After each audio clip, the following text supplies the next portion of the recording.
由環境運動委員會主辦嘅香港環境卓越大獎係本港最具公信力嘅環保獎勵計劃之一。計劃係設有學校界別，目的係希望認可參與學校喺環境管理同埋教育方面所付出嘅努力，從而表揚有卓越環保成就嘅學校。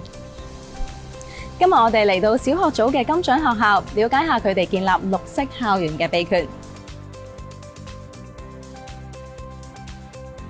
陶校長啊，可唔可以同我哋分享下學校係點樣推動環保㗎？好啊，學校係積極營造成為一個生態校園，除咗綠化校園之外，仲持續優化環境設施，舉辦多元化嘅活動同獎勵計劃俾小朋友㗎，